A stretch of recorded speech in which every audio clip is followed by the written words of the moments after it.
Of course, the big news here lately has been this omnibus spending bill, this huge, crap-tastic $1.3 trillion 6-month omnibus spending bill, which contains all sorts of crap, all sorts of pork for all sorts of different things, all sorts of different Democrat pet projects, all sorts of different neocon foreign policy projects, and notably doesn't contain anything for the border wall, and not much for border security in general.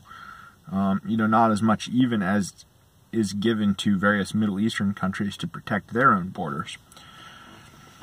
And so this bill has attracted a lot of quite reasonable and warranted criticism from Trump's base, from various Republican lawmakers, not all of them, because, obviously a lot of them were intimately involved with the creation of this bill.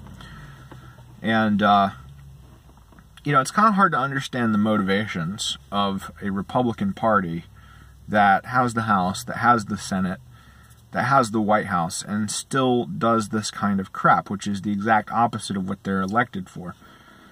And, Trump especially, because his election was most explicitly intended to oppose this sort of thing. And, you really just gotta wonder what Trump's up to. Now, of course, everybody always says 4D chess. There's always some kind of long play here. And I've heard a couple of different theories for what's going on.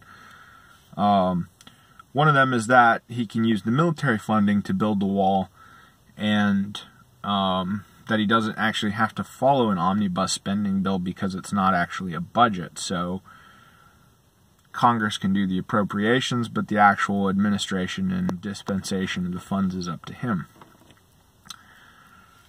Now that's an interesting theory. I don't know how much there is to it or not. Another option is, or another possible explanation is, he wants this fight, but he wants it closer to the midterm elections, so he can make it a referendum on getting his kind of people into congressional seats. That's a possibility. Another option I've heard is that Trump wants to blow out the budget, basically max out America's credit, to make neocon wars a lot harder, or a lot less likely, because neocon wars are tremendously expensive.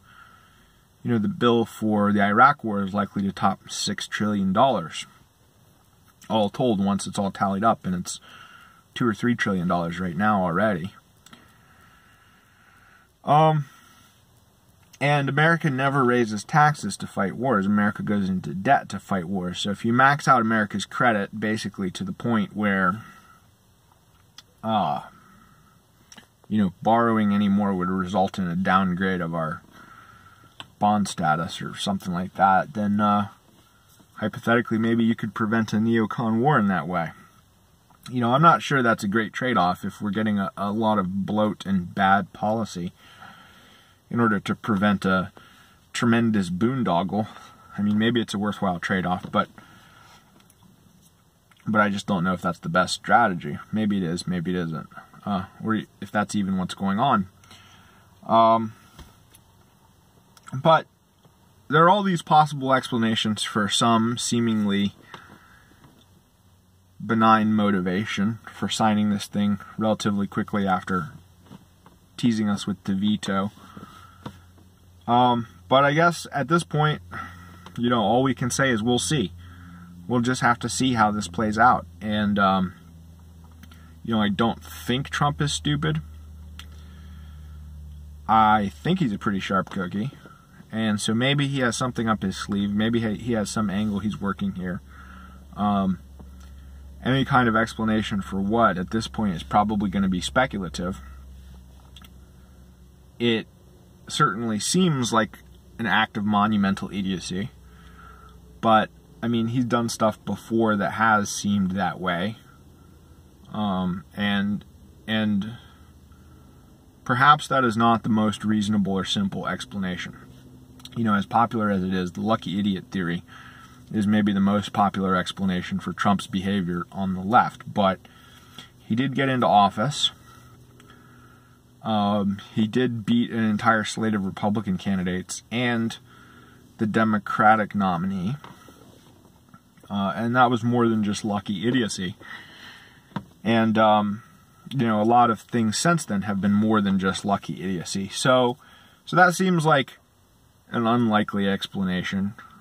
It seems like maybe the most simple explanation for right now, but if there's another explanation, I guess we'll just have to see. And,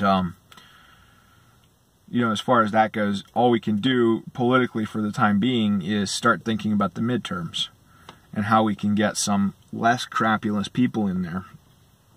And none of this is going to be the final solution, right? Because democracy is fucked.